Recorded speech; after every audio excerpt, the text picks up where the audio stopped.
Hello everyone, welcome to true IAS and PCS. Continue करते हैं अपनी उपेंद्र सिंह की बुक के चैप्टर को, अंडरस्टैंडिंग सोर्सेस। और आज जो हम टॉपिक पढ़ने वाले हैं उसका नाम है reading ancient text from historical point of view. तो दोस्तों, हम यहाँ पर समझने वाले हैं प्राचीन भारत के इतिहास में जो टेक्स्ट लिखे गए थे, हिस्टोरियंस के पॉइंट ऑफ व्यू से वो कितने रेलेवेंट हैं।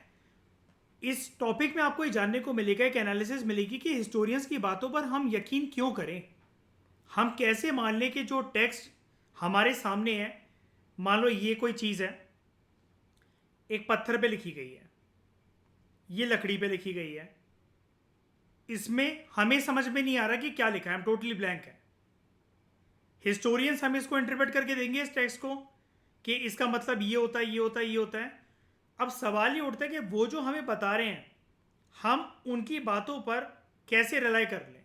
चलो रिलाई कर भी लिया, 50 सालों तक वो वाली बात ठीक चलती चली आई, चलती चली आई, चलती चली आई। फिर कुछ ग्रुप ऑफ हिस्टोरियंस आए जिन्होंने बोला कि नहीं, इनकी ये पूरी बात ठीक नहीं थी, इन्होंने कुछ कुछ बातों में मतलब जब टेक्स्ट को इंटरप्रेट करा तो कुछ कुछ बातें इनकी गलत थी, और यहाँ पर इनकी ये बात 75% ही रेलिवेंट है। 25% चीज़ें वो नए हिस्टोरियंस हमें नई चीज़ें बता रहे हैं। तो ये चीज़ आपको इस टॉपिक में जानने को मिलेगी, इस लेक्चर में जानने को मिलेगी कि हिस्टोरियंस के पर्सपेक्टिव से जब भी हम एंशियंट टेक्स्ट को समझते हैं तो वो कितने रेलिवेंट होते हैं। अब डिस्कशन को फ्रूटफुल बनाने के लिए मैं यहाँ पर सिर्फ एंशियंट टेक्स्ट की बातें नहीं करूँगा आपसे, मैं एग्जाम्पल के लिए मेडिवल इंडिया के कुछ कुछ टेक्स्ट को भी उठाऊंगा और उससे मैं आपको कुछ इंटरप्रिटेशन बताऊंगा। ठीक है। अब पूरे इतिहास में क्या होता है, जब भी हम इतिहास को पढ़ते हैं, आप ये देखोगे दुनिया में, आप चाहे भारत के प्राचीन इतिहास को पढ़ लो या दुनिया में किसी भी कंट्री के उसके प्राचीन इतिहास को पढ़ लो, वहां पर हमेशा ना जो रूलिंग एलीट लोग होते हैं, जिनका समाज में तबका होता है, हैसियत होती है, ओहदा होता है, औकात होती है, सिर्फ उन्हीं के बारे में टेक्स्ट लिखे गए। और जिनकी औकात थी लिखने की, जिनको राजा ने, रानियों ने अपॉइंट करा था कि हमारे ऊपर किताब लिखो, हमारी जो ये नॉलेज है, जो ज्ञान है, जो हमारे रूल्स हैं, जो हम कोई भी ऑर्डर देते हैं, हमारे जो फरमान है, उसको पत्थर पे उसकी नक्काशी करके उसको इतिहास में उसको छोड़कर जाओ, किसी किताब में उसको कंपाइल करो। तो 100 बातों की एक बात, इतिहास में हमेशा ये देखा गया है, कोई भी जो चीज़ लिखी गई है वो अपर क्लास मैन के द्वारा दूसरे upper class man and women के ऊपर लिखी गई है। कभी भी आप दुनिया में ये कहीं पर भी नहीं देखोगे, जैसा कि राइटर हमें यहां पर बता रहे हैं, कि कभी सबऑर्डिनेटेड या मार्जिनलाइज सोशल ग्रुप्स के बारे में बात करी गई हो, जो छोटे तबके के लोग होते हैं, जो कॉमन मैन होते हैं, जो ट्राइबल लोग हैं।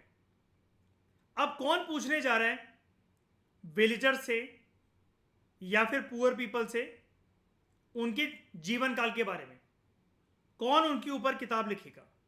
ऐसा किसी कंट्री में नहीं देखा गया, और ना ही ऐसा देखा गया है ट्राइबल लोगों के साथ, कि ट्राइबल लोगों की कंडीशंस के ऊपर किसी ने, देखो हमें छवि तो देखने को मिल जाती है थोड़ी बहुत, लेकिन इन डेप्थ किसी ने स्टडी करी हो ऐसा हमें कभी देखने को नहीं मिलता है। अगर आप मॉडर्न इंडियन हिस्ट्री को भी पढ़ोगे, आप वहां पर भी ये पाओगे कि जब भी आप ट्राइबल का जिक्र सुनते हो ना, वहां पर आप हमेशा एक टर्म के साथ ही ट्राइबल के बारे में पढ़ते हो, और वो है ट्राइबल रिवोल्ट्स।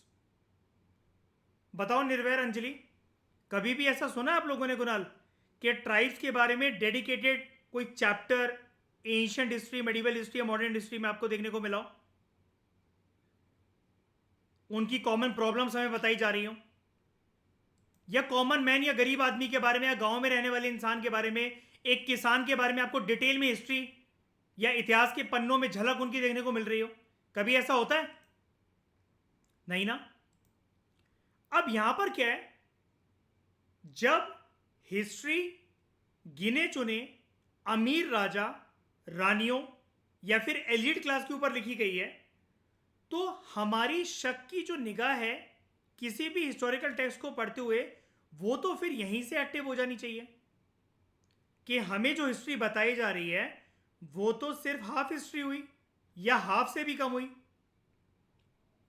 उस हिस्ट्री को हम होलिस्टिक तो मान ही नहीं सकते हैं कि हमें कंप्लीट नॉलेज 360 डिग्री पर्सपेक्टिव हर एक सेक्शन ऑफ द सोसाइटी के ऊपर 360 डिग्री का व्यू पॉइंट मिलेगा। ये तो हो ही नहीं रहा है किसी भी हिस्टोरियंस के पॉइंट ऑफ व्यू से।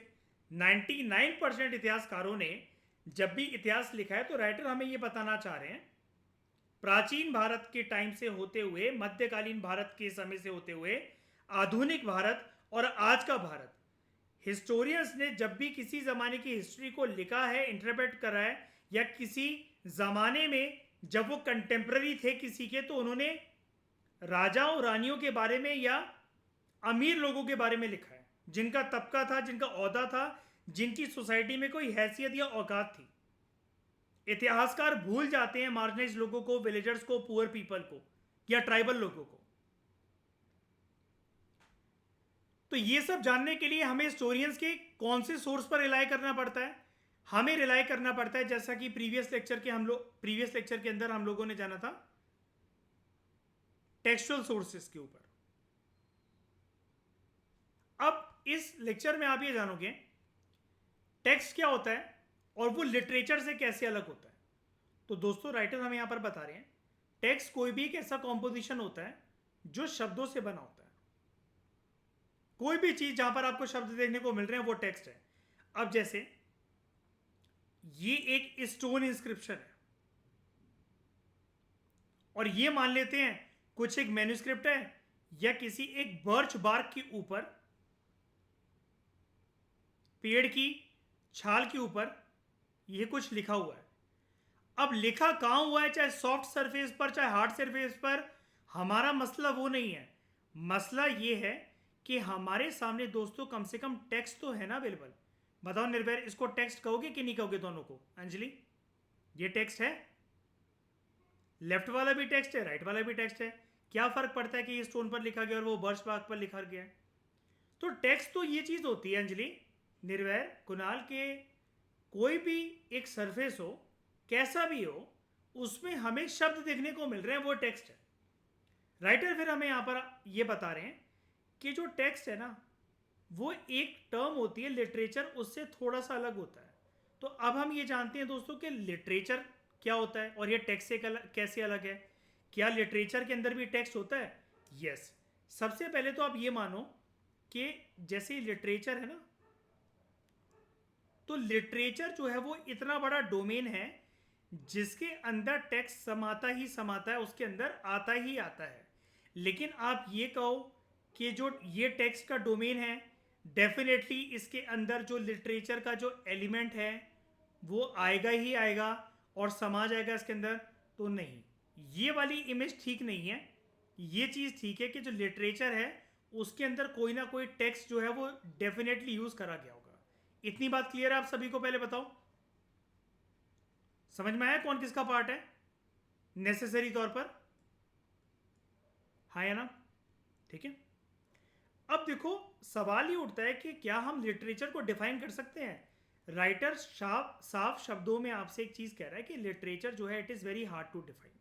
आप उसको आराम से डिफाइन नहीं कर सकते हो, लेकिन लिटरेचर को फिर भी हमें कोई ना कोई मीनिंग तो देना है ना कि लिटरेचर होता क्या है।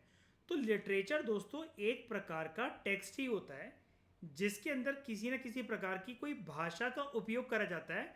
एक बात मैं आपको बता दूं एक्स्ट्रा, भाषा का प्रयोग यहाँ पर करा जा रहा है रिटन फॉर्मेट के अंदर, लेकिन हो सकता है वो रिटन चीज फ्यूचर में लिखी गई हो और जो लैंग्वेज है वो ओरल ट्रेडिशंस की फॉर्म में, ओरल फॉर्मेट या ट्रेडिशंस की फॉर्म में बरसों से चली आ रही हो और बाद में उसे हाथों से या किसी चीज से कंपाइल करके लिखा गया। खैर, फिलहाल हम यहां पर लिटरेचर के मीनिंग को इंटरप्रेट करने की बात करते हैं, समझते हैं कि लिटरेचर के अंदर एक लैंग्वेज होती है, ये भी एक प्रकार का टेक्स्ट होता है, और यहां पर लैंग्वेज और टेक्स्ट उस लैंग्वेज की बड़े ही एक क्रिएटिव, एक्सप्रेसिव और इमेजिनेटिव तरीके से यूज करी जाती है। जैसे कोई एक ड्रामा का वर्क या कोई एक पोइट्री का वर्क। अभी किसी भी टाइम का हो सकता है, चाहिए एंशंट की आप बात करो, मेडिवल की बात करो या मॉडर्न की बात करो। इनफैक्ट अगर आप चाहो तो आप कंटेम्प्रेरी एरा की बात करो, लिटरेचर लिटरेचर ही रहेगा। आई रिपीट माई वर्ड्स, एक प्रकार का टेक्स्ट ही होता है जहाँ पर भाषा का प्रयोग करा जाता है। भाषा का प्रयोग इस प्रकार से करा जाता है कि वो एक क्रिएटिव, एक्सप्रेसिव और इमेजिनेटिव वे में आपको देखने को मिलती है। जब आप उसको पढ़ते हो, आपकी समझदारी या जो राइटर जो बोलना चाह रहा है वो इस प्रकार से उभर कर आती है कि वहाँ पर क्रिएटिव, एक्सप्रेसिव और इमेजिनेटिव तरीकों का यूज़ कर जाता है टेक्स्ट को लिखने के लिए और रीडर को समझाने के लिए। अब वो एक ड्रामा का काम या पोइट्री का काम हो सकता है। अब दोस्तों, आप लोगों का काम ये है, आप लोगों का ही होमवर्क है, जो भी आप लोग ये सुन रहे हो, मुझे एंशियंट इंडियन टेक्स्ट के अकॉर्डिंग या एंशियंट इंडिया में अगर मैं आपको कहूँ, मुझे 5 आप एंशियंट इंडिया से ड्रामा के एग्जाम्पल बताना कमेंट बॉक्स में, और 5 जो है एंशियंट इंडिया की पोइट्री के बारे में बताना।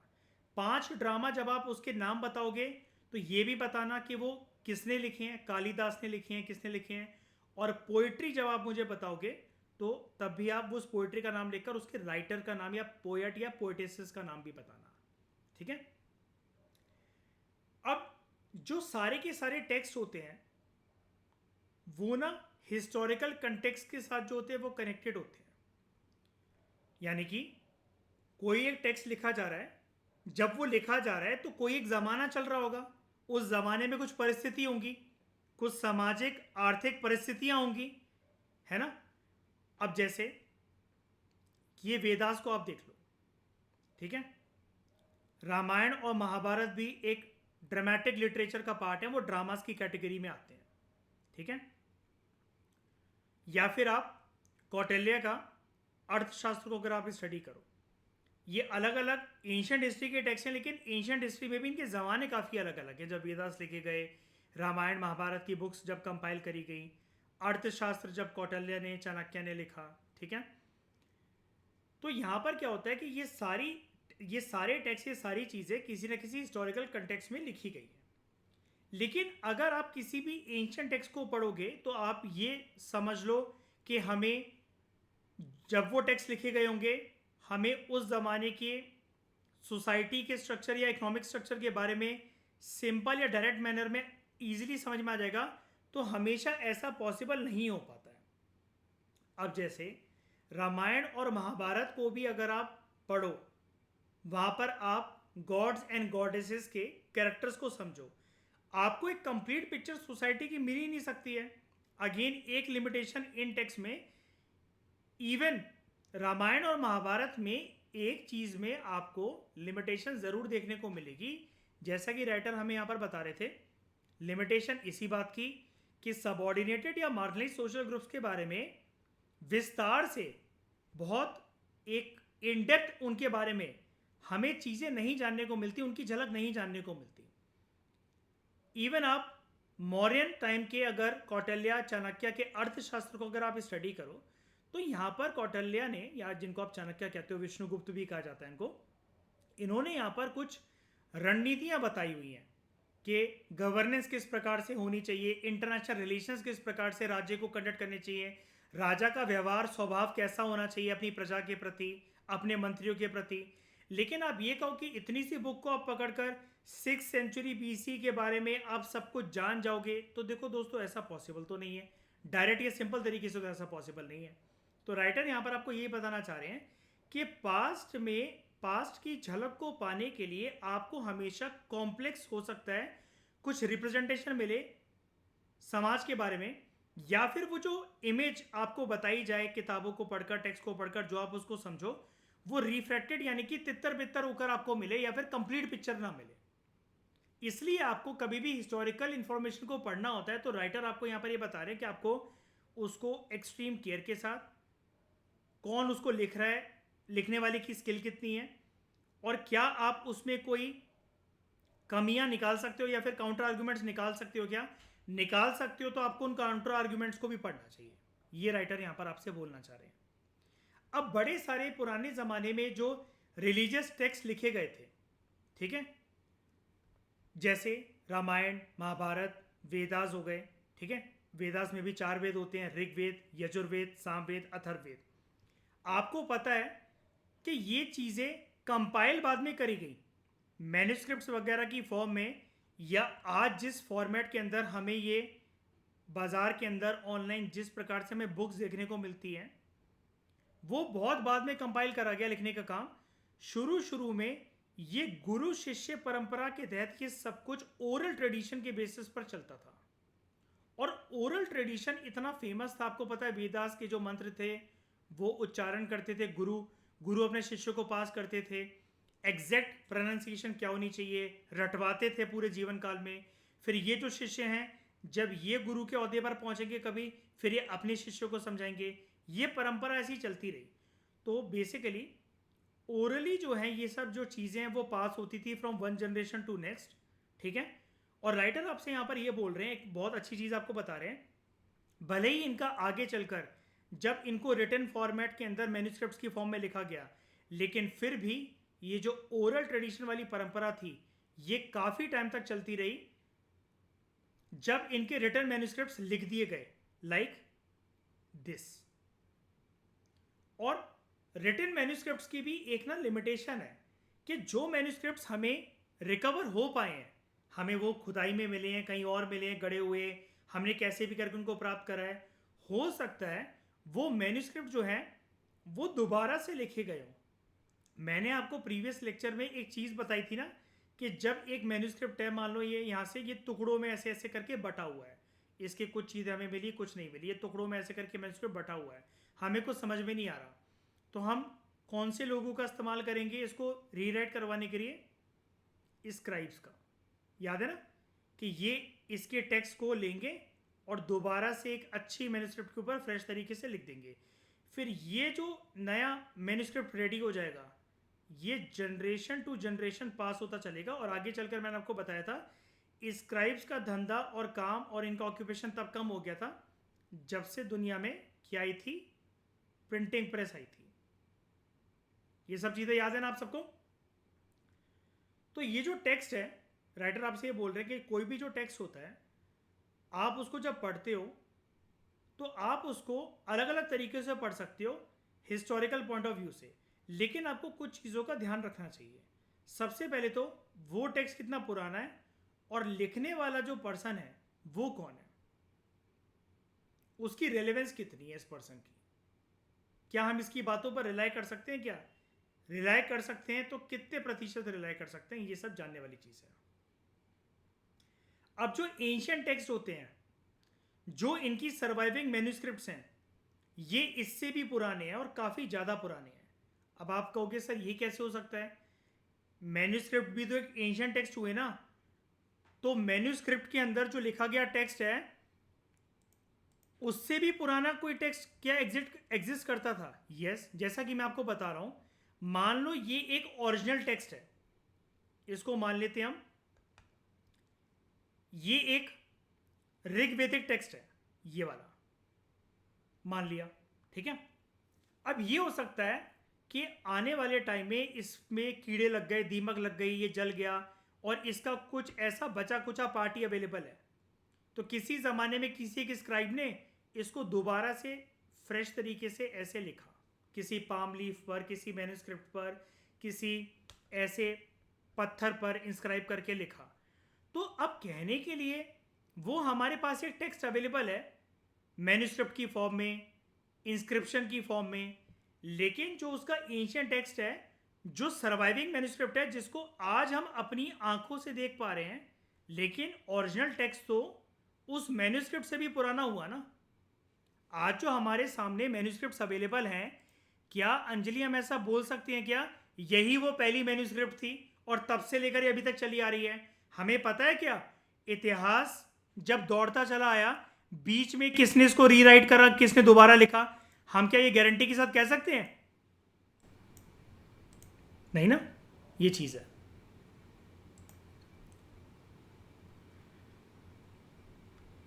अब राइटर यहां पर आपको ये बताना चाह रहे हैं कि कुछ जो इनमें से जो एंशिएंट टेक्स्ट थे वो चेंज होते हुए आए हैं वक्त के हालातों के अनुसार, और ये जो प्रोसेस है एंशियंट टेक्स्ट में ग्रोथ और चेंज का जिस टाइम पीरियड पर वो कंपोज करे गए थे, जैसे ही वो टाइम पीरियड चेंज हुआ तो 100 साल बीते, मान लो सैकड़ों साल बीते, तो जब वो कंपाइल करे गए, आज जैसे हमें उसकी एक प्रकार से फाइनल शेप देखने को मिलती है, तो वो फाइनल शेप जब वो लिखे गए थे बिल्कुल वैसी नहीं है एग्जैक्ट।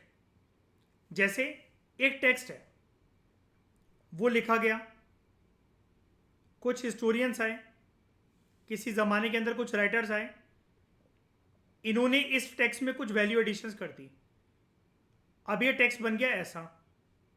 फिर कुछ हिस्टोरियंस आए, उन्होंने फिर कुछ वैल्यू एडिशंस कर दी इसके अंदर, अब ये टेक्स्ट बन गया ऐसा। ठीक है, तो राइटर आपको यहां पर ये बताना चाह रहे हैं कि आज जितने भी टेक्स्ट हम जो पढ़ते हैं ओरिजिनली जैसे वो लिखे गए थे वो बिल्कुल वैसे नहीं है। ठीक है, बदलते वक्त ज़माने और हालातों के अनुसार उनके अंदर वैल्यू एडिशंस या डिलीशंस जो हैं, अलग अलग मतलब ऐड करना, घटाना, ये सब करा गया है अलग अलग लोगों के द्वारा। तो टेक्स्ट को, किसी भी हिस्टोरिकल टेक्स्ट को हम यूज़ कर सकते हैं एक हिस्टोरिकल इंफॉर्मेशन की सोर्स की तरह। ठीक है, एक ऐसे टाइम पीरियड को समझने के लिए जिस टाइम पीरियड के अंदर वो कंपोज करे गए थे। लेकिन अगर वो कॉम्पोजिशन स्ट्रेच होती है फॉर मेनी सेंचुरीज, कि मतलब एक टेक्स्ट है उसमें वैल्यू एडिशन चलते चली आ रही है 100 साल, 200 साल, 500 साल, 600 साल, 1000 साल, 2000 साल, तो हमें उसको क्रोनोलॉजिकल लेयर्स के हिसाब से, ईयर्स और एरास के हिसाब से बाइफरकेट करके पढ़ना चाहिए। और इन बातों का भी ध्यान रखना चाहिए कि उसके अंदर वैल्यू एडिशंस क्या क्या करी गई थी, या इंटरपोलेशंस, एक्स्ट्रा जो चीज़ें ऐड करी गई हैं वो अलग अलग ज़माने के अंदर किसने करी, कब करी और क्यों करी। अब ये चीज़ ईजी तो होती नहीं है समझना, इसके लिए हमें लैंग्वेज की स्किलफुल एनालिसिस चाहिए। राइटर जिसने लिखा है उस टेक्स्ट को, उसका स्टाइल, उसका कंटेंट हमें पता होना चाहिए।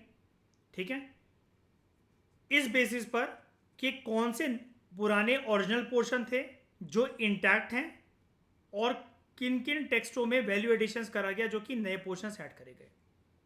ठीक है, अब जैसे इस चीज़ को जस्टिफाई करने के लिए आप एंशियंट इंडिया से गौतम बुद्ध का एग्जाम्पल पकड़ लो। गौतम बुद्ध की जीते जी जितनी भी टीचिंग्स थी, तो आप मुझे बताओ वो टीचिंग्स किस फॉर्मेट के अंदर प्रचलित थी, ओरल या फिर रिटन? ओरल। लेकिन जब बुद्धा की डेथ होती है, उनको एनलाइटनमेंट की प्राप्ति होने के बाद पूरा जीवन जब उन्होंने जिया और उन्होंने शरीर को जब त्याग दिया, महापरिनिर्वाण कहते हैं हम उस इवेंट को, उसके बाद कुछ काउंसिल्स का गठन हुआ जिसको हम कहते हैं क्या, Buddhist councils, right. Buddhist councils में क्या हुआ था, बुद्धा के जो शिष्य थे, बड़े सारे मंक्स और नन्स, इन्होंने बुद्धा की टीचिंग्स को कंपाइल करा। और इस बारी कंपाइल कैसे करा, रिटन फॉर्मेट के अंदर। और उसके लिए सपोर्ट कौन करता था, अलग अलग राजा वगैरह, जैसे काल अशोक, अशोक, ठीक है, इन सब ने सपोर्ट करा। आपको कमेंट बॉक्स में दोस्तों ये बताना है, इस लेक्चर से दूसरा होमवर्क आपके लिए है, अभी तक कितनी बुद्धिस्ट काउंसिल्स का गठन हो चुका है इतिहास में, कौन सी बुद्धिस्ट काउंसिल कहाँ पर हुई थी, उसकी प्लेस, और कौन से राजा की छत्र छाया में वो कंडक्ट करी गई थी बुद्धिस्ट काउंसिल। कितनी बुद्धिस्ट काउंसिल हो चुकी हैं, कौन सी जगह पर, और कौन से राजा की छत्र छाया में वो बुद्धिस्ट काउंसिल्स जो हैं वो सेटअप करी गई थी। अब जब ये बुद्धिस्ट काउंसिल्स दोस्तों चलती थी, अलग अलग बुद्धिस्ट काउंसिल्स के अंदर बुद्धिस्ट टेक्स्ट जो हैं उनके अंदर कुछ ना कुछ वैल्यू एडिशंस, कुछ कुछ चीज़ें डिलीट करना, वो परंपरा बदलती हुई आई है। जैसा कि आपको पता है, बुद्धा की डेथ के बाद इमीडिएटली दो स्कूल्स ऑफ थॉट क्रिएट हो गए थे। एक जो बोलते थे कि नहीं, बुद्धा को हमें सिर्फ मन के अंदर मानसिक रूप से याद करना चाहिए, दूसरे बोलते थे नहीं, बुद्धा की इस प्रकार से आइडल वर्शिप हमें करनी चाहिए, है ना। तो वो दो स्कूल्स कौन से थे बताओ आप लोग, हीनायान और महायान, है ना, हीनायान और महायान। अब जब ये सारे स्कूल ऑफ थॉट के लोग या फिर बुद्धा के साथ जिन्होंने वक्त बिताया था, जब ये बुद्धिस्ट काउंसिल में आए, फिर इनकी अगली जनरेशन आई, क्योंकि बुद्धिस्ट काउंसिल ऐसा तो नहीं यार 5-5, 10-10 साल के बाद हो रही है, अलग अलग बुद्धिस्ट काउंसिल हुई थी, उनमें अच्छा खासा सैकड़ों साल का गैप भी रहा है, कभी कभार दशकों का भी गैप रहा है कभी कभार। तो वो टीचिंग्स कंपाइल होती हुई चली गई। तो ऑब्वियस ही बात है कि बुद्धा की जो ओरिजिनल टीचिंग्स थी, अगर हम ये कहें कि जैसे ही वो आज हमें सुनने को मिलती है, देखने को मिलती है, वही ओरिजिनल है, वही उनकी फाइनल शेप है, नहीं। हम ये कह सकते हैं दे आर हैविंग मोर और लेस फाइनल शेप, क्योंकि इतिहास में ओवर द टाइम अगर हम देखें उनको, तो कुछ कुछ वैल्यू एडिशंस और इंटरपोलेशंस अलग अलग वक्त और ज़माने में हमें देखने को मिलती हैं। तो स्कॉलर्स जो हैं अलग अलग हिस्टोरिकल टेक्स्ट के कुछ क्रिटिकल एडिशंस को भी प्रिपेयर करते हैं। अब सवाल ये उठता है कि सर ये क्रिटिकल एडिशंस क्या होता है? तो चलो इसको समझते हैं, क्रिटिकल एडिशन क्या होता है। क्रिटिकल एडिशन बेसिकली क्या होता है, जब एक ज़माने के टेक्स्ट को आप क्या करते हो, केयरफुली इस प्रकार से पढ़ते हो कि उसके जो अलावा दूसरे और जो टेक्स्ट हैं आप उनको भी पढ़ते हो, और text A B C D E इन सबके बीच में एक प्रकार से आप एक कंपैरेटिव स्टडी करते हो। ठीक है, अब वो क्यों करते हो? क्योंकि अलग अलग टेक्स्ट हो सकता है अलग अलग राइटर्स ने लिखे हो, अलग अलग टेक्स्ट हो सकता है अलग अलग ज़माने के हो, अलग अलग टेक्स्ट को अलग अलग हिस्टोरियंस ने अलग तरीके से इंटरप्रेट करो। तो इसको हम कहते हैं क्रिटिकल एडिशन या फिर क्रिटिकल टेक्स्ट, जिसे हम कहते हैं ना किसी चीज़ को क्रिटिकली एनालाइज करना। तो आप क्या है कि एक चीज़ की तरफ बायस नहीं हो, आप यहाँ पर अलग अलग टेक्स्ट में जो वेरिएशंस हैं आप उसको पढ़ रहे हो। जो कि टेक्स्ट कौन से हैं? प्राचीन ज़माने के बड़ी सारी मैन्यूस्क्रिप्ट्स, और उन मैन्यूस्क्रिप्ट्स के ऊपर अलग अलग हिस्टोरियंस ने जो भी अभी तक कमेंट्रीज करी हैं उनकी कमेंटेरियल इंटरप्रिटेशंस को आप पढ़ रहे हो। तो जब आप किसी टेक्स्ट को एनालाइज करते हो हिस्टोरिकल पॉइंट ऑफ व्यू से, तो ये बहुत ज़रूरी हो जाता है। राइटर फिर से यहाँ पर तीसरी बार ये चीज़ को रिपीट कर रहे हैं कि हमें over a period of time उसको ये समझना चाहिए कि किसने उसको कंपोज करा था, कब वो कंपोज हुआ था, कब वो कंपाइल हुआ था। तो बड़े सारे जो अर्ली टेक्स्ट हैं वो एक ऑथर का काम नहीं है, वो अलग अलग ऑथर्स का काम है। ठीक है, जैसे ये एक बुद्धिस्ट मंक हैं, ठीक है, ये एक ज़माने के, आज ये मोनेस्ट्री में आए हैं पहली बार, ये इनका फर्स्ट डे है मान लो एग्जांपल के लिए।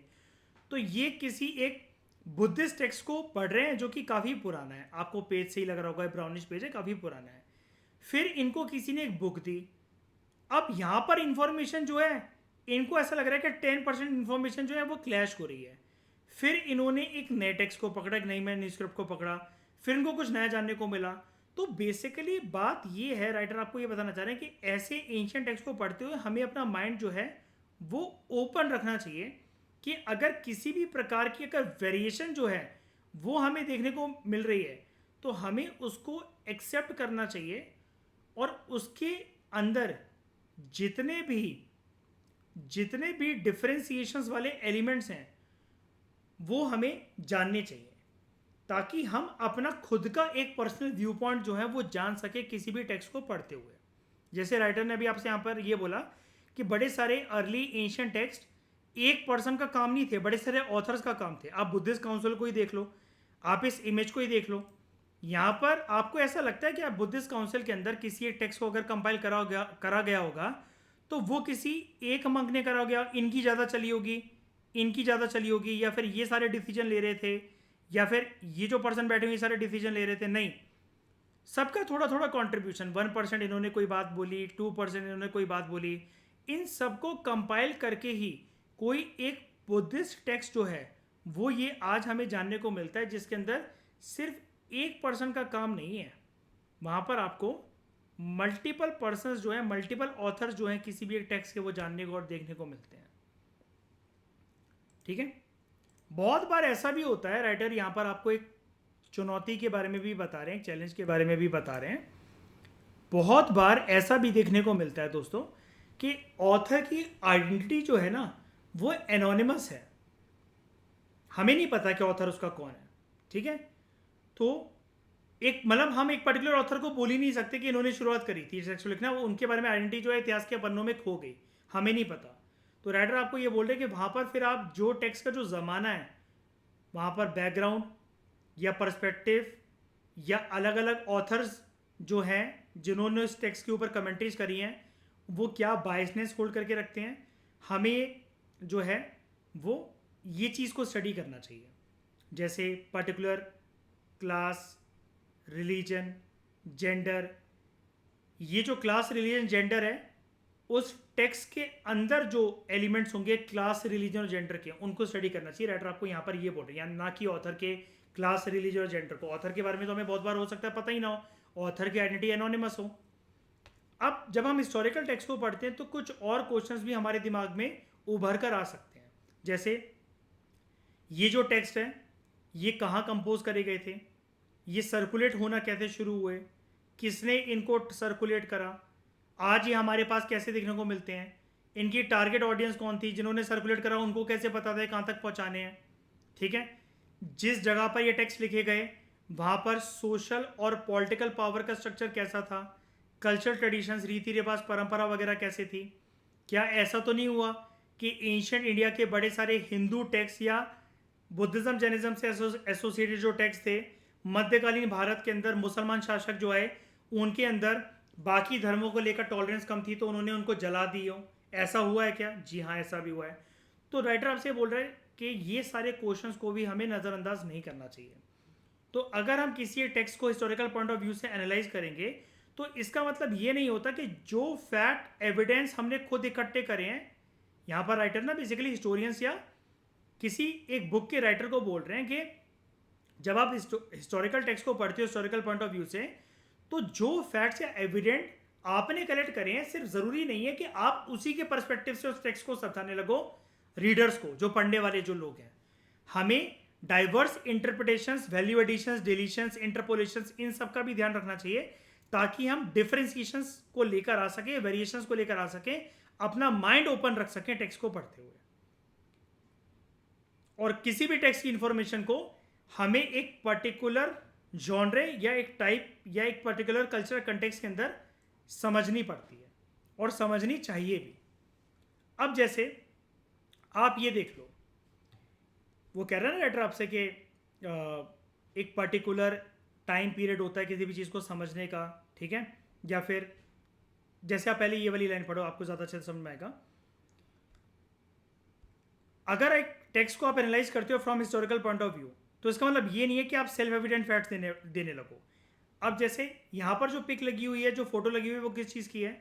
ऐसा माना जाता है कि बुद्धा जो है वो एक बार बोट लेकर श्रीलंका गए थे,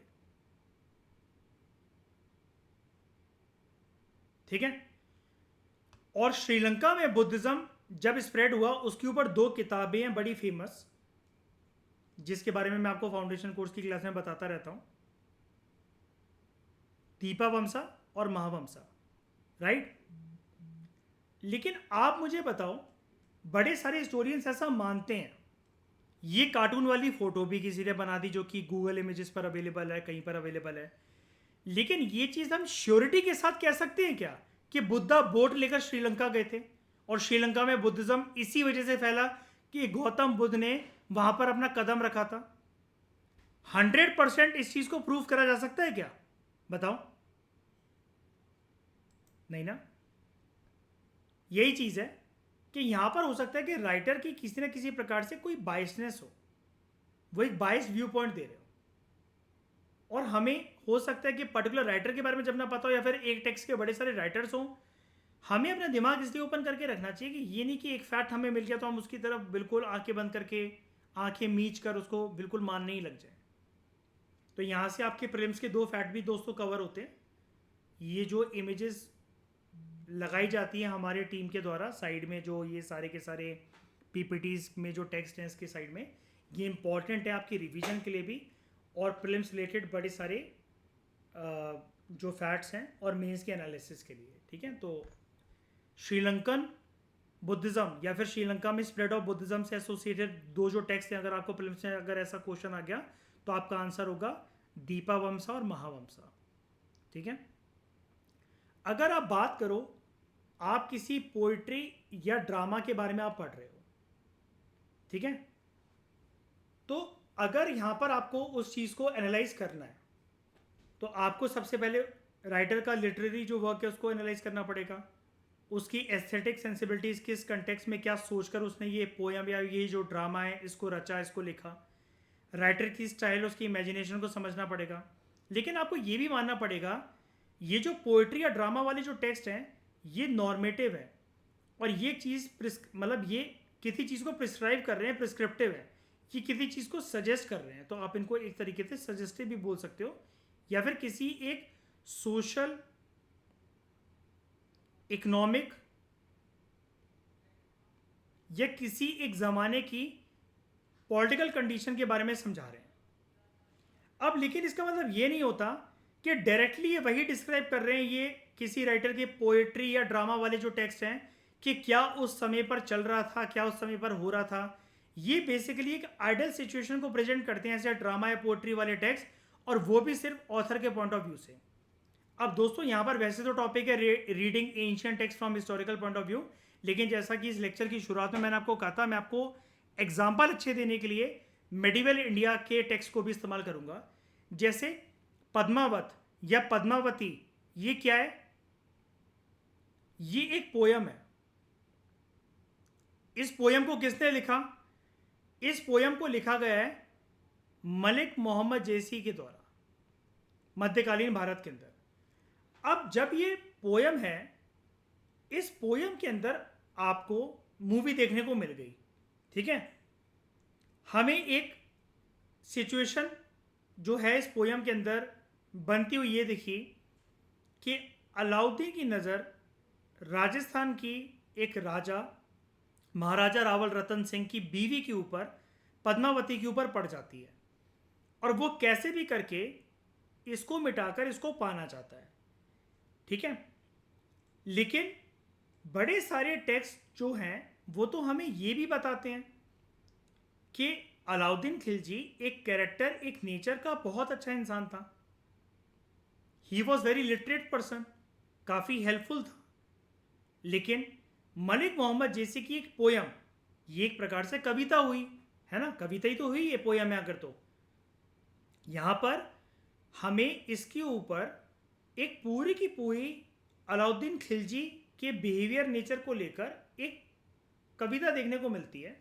अभी कितनी सच है कितनी झूठ है ये तो मलिक मोहम्मद जैसी जाने कि अलाउद्दीन खिलजी ने सच में ऐसा करा था, या फिर राजस्थान में चित्तौड़ के किसी राजा जिसका नाम था महाराजा रावल रतन सिंह, उसकी बीवी के ऊपर निगाह मारी थी कि नहीं मारी थी। पद्मावती सच में किसी की कोई बेगम इतिहास में थी कि नहीं थी। क्या सच में वो इतनी सुंदर थी कि अलाउद्दीन खिलजी पिघल गया था, बेकाबू हो गया था उसकी सुंदरता के बारे में चर्चा को सुनने के बाद। अब ये चीज़ हमें ऑथर के पॉइंट ऑफ व्यू से जाननी पड़ती है, समझनी पड़ती है और एक्सेप्ट करनी पड़ती है। लेकिन जैसा कि मैंने आपको स्टार्टिंग में बोला, ये चीज़ एक नॉर्मेटिव या सजेस्टिव या प्रिस्क्रिप्टिव होती है। जब हम किसी ज़माने में किसी समाज के सामाजिक कंडीशन को, आर्थिक कंडीशन को, राजनीतिक कंडीशन को समझने की कोशिश करते हैं, हमें बेसिकली इस ज़माने से जानने को ये मिलता है कि जब मुसलमान शासकों का कार्यकाल भारत के अंदर चल रहा था, उस टाइम पर जब ये किसी राजा की हत्या कर देते थे, तो बहुत सारे राजाओं की कम से कम 10 नहीं तो 100 रानियां हुआ करती थी, है ना। जीता हुआ जो भी सुल्तान या राजा होगा, उसकी रानियों को उठाकर हरम में ले आएगा और उनका रेप करेगा। तो अपनी वेजाइनल इंटेग्रिटी को प्रोटेक्ट करने के लिए वो सब मास फॉर्मेट के अंदर, मास होता है भसड़, बिल्कुल एक साथ जब पूरा का पूरा जो ग्रुप या झुंड बन जाता है, तो वो मास एक नंबर में, बड़े नंबर में सती प्रथा कंडक्ट कर लेती थी। अब सती प्रथा के लिए कंडीशन ये चाहिए होता है कि आपको अपने हस्बैंड की डेड बॉडी के ऊपर बैठना पड़ता है, एक औरत के लिए जो कंडीशन होती है। लेकिन इसको हम सती नाम ना देकर इसको हम नाम देते हैं जौहर। जौहर राजस्थान के अंदर ये वर्ड जो था, ये टर्म जो था, ये प्रचलित था, जहां पर एक बड़ी सी अग्नि या एक हवन कुंड बनाकर सारी औरतें, जब उनको पता लग जाता था कि हमारे जो हस्बैंड हैं वो रणभूमि में मारे गए हैं और दुश्मन राजा आएगा, हमें उठाकर ले जाएगा, अपने शहर, अपने दरबार, अपने हरम में रखेगा और हमारा रेप करेगा, हमारा शारीरिक शोषण होगा और हम नहीं चाहते कि हमारे पति के अलावा कभी भी हमें कोई टच भी करे, हाथ भी लगाए या बुरी निगाह से देखे, तो बेटर यही होगा कि हम अपने शरीर को अग्नि देवता के हवाले कर दें और उसमें भस्म हो जाए। तो ये भी एक प्रकार का सती प्रथा ही हुआ, लेकिन क्योंकि ये मास फॉर्मेट के अंदर हो रहा है, सभी औरतें झुंड बनाकर एक साथ अग्नि को स्वीकार कर रही हैं, तो उसको जौहर कहा जाता था।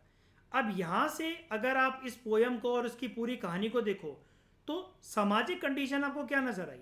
जौहर की परंपरा, ठीक है। तो इंटरसेक्शन बिटवीन व्हाट दे से, जो ऑथर्स क्या कहते हैं और क्या उस टाइम पर एक्चुअली हो रहा था, इसको स्किलफुली रिकंस्ट्रक्ट करा जाता है पोएट या ड्रामा में, ताकि पढ़ने वाले को एक मज़ेदार फ्लेवर देखने को मिले। अब मलिक मोहम्मद जैसे कि ये पद्मावत जो या पद्मावती जो पोयम है तो बहुत छोटी सी है, अगर आप इसकी ओरिजिनल पीडीएफ को डाउनलोड करोगे तो बहुत छोटी सी है, लेकिन इसके ऊपर डेडिकेटेड आपको बॉलीवुड के अंदर 3-3.5 घंटे के अंदर मूवी देखने को मिल गई। चीज़ों को थोड़ा सा डिस्टॉर्ट करा गया, हेरा फेरी करी गई, अलाउद्दीन खिलजी का कैरेक्टर नेगेटिव दिखाया गया, वो इसलिए ताकि ऑडियंस को मज़ा आए। अब यहाँ पर कोई अलाउद्दीन खिलजी ये मानहानि का केस लगाने तो आने नहीं वाला संजय लीला भंसाली के ऊपर, तो उन्होंने एक्स्ट्रापोलेट कर दिया। अब ऐसी मलिक मोहम्मद जैसी ने सच में क्या कोई पद्मावती नाम की एक औरत थी जो इतनी सुंदर थी? हो सकता है इस फैक्ट को भी डिस्टॉर्ट या एक्स्ट्रापोलेट कर दिया हो, लेकिन एक सामाजिक परंपरा जो उस टाइम पर चलती थी वो थी जौहर। इस चीज़ को कोई डिनाई नहीं कर सकता, ठीक है। तो जो एशियन टेक्स्ट हैं बहुत बार उनके अंदर किसी न किसी प्रकार की मिथ भी एसोसिएटेड होती है। अब जैसे ये मिथ ही तो है एक प्रकार से, हम कैसे मान लें 100% ये चीज़ ठीक थी कि अलाउद्दीन खिलजी जो है सिर्फ इस खूबसूरती के पीछे चित्तौड़ के पूरे किंगडम को मिटा देता है, क्या पता रिसोर्सेज के पीछे उसने मिटाया।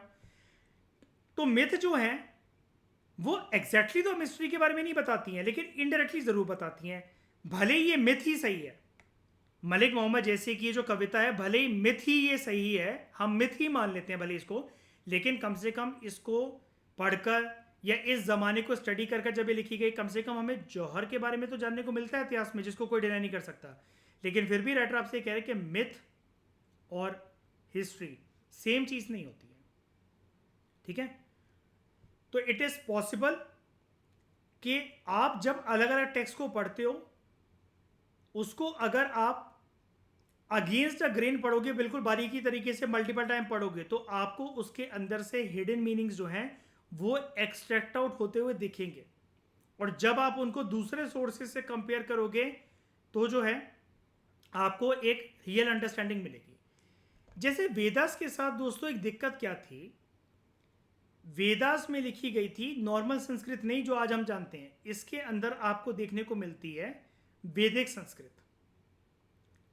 अब आपको पता है कि पुराने ज़माने के अंदर जो पुरोहित या जो पुजारी हुआ करते थे, राजा को उच्च स्तर पर रखने के लिए इन वैदिक संस्कृत या जो हम कहें ऋग्वेद, यजुर्वेद, सामवेद, अथर्ववेद, इनके टेक्स्ट को वो क्या करते थे, मैनिपुलेट कर देते थे नॉर्मल लोगों के लिए, आम लोगों के लिए, ठीक है। बात है वेदास में ओरिजिनली ABC, ये पंडित या जो भी इस टेक्स्ट को कन्वर्ट करके लोगों को सुनाते थे, वो लोगों को बता रहे हैं XYZ, ठीक है। और जनरेशन बाय जनरेशन जब लोगों को ये पता लगा जो चीज़ लिखी हुई वो ABC नहीं XYZ है, तो वो XYZ को सच मानने लगे। जैसे कुछ साल पहले बॉलीवुड के अंदर एक मूवी आई थी टॉयलेट एक प्रेम कथा। उसके अंदर लड़ाई इस बात के ऊपर चलती है कि घर में शौचालय होना चाहिए कि नहीं होना चाहिए। पुराना ज़माना ये कहता है कि घर के बरांडे में, घर के आंगन में, हिंदू रीति रिवाज और परंपरा के अनुसार मैं आपको ये बता रहा हूँ, अगर तुलसी का पौधा लगा हुआ है तो वहाँ पर किसी भी प्रकार का शौचालय जो संडास है वो नहीं होना चाहिए। तो लोग क्या करते थे, खुले में शौच करने के लिए जाते थे।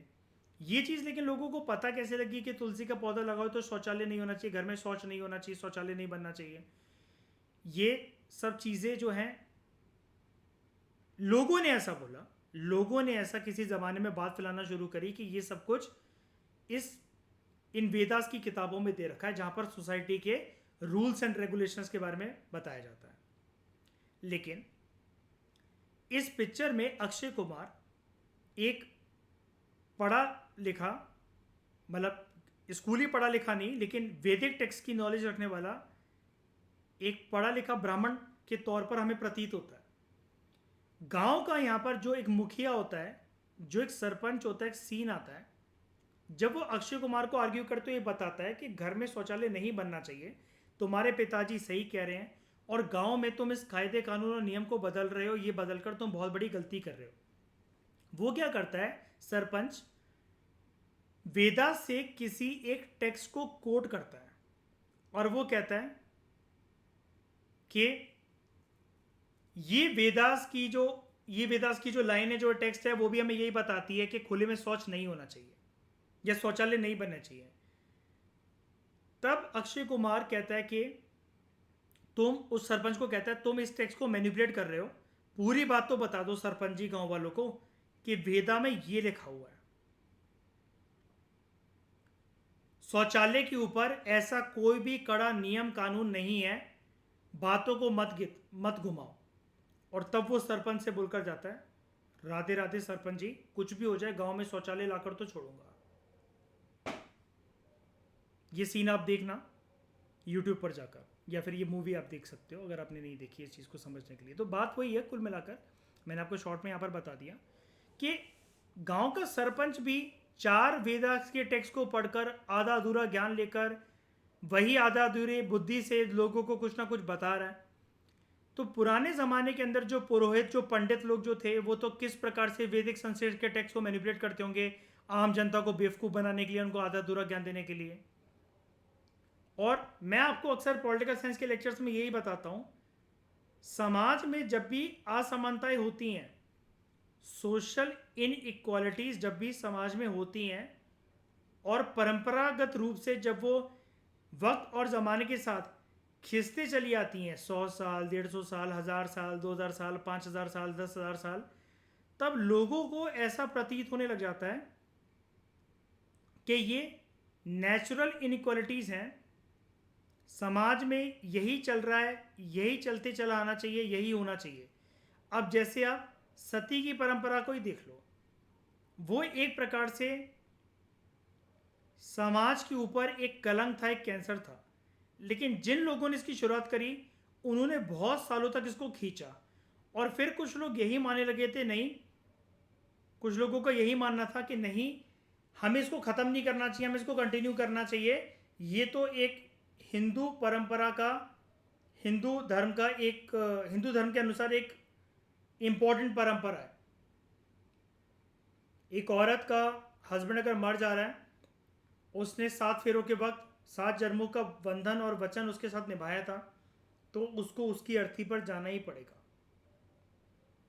लेकिन आगे चलकर जब कुछ लोगों ने इसको चैलेंज करा, आज ये चीज़ क्या है, कानून के अनुसार ये बैंड है, इसके ऊपर प्रतिबंध है और सज़ा भी हो सकती है आपको।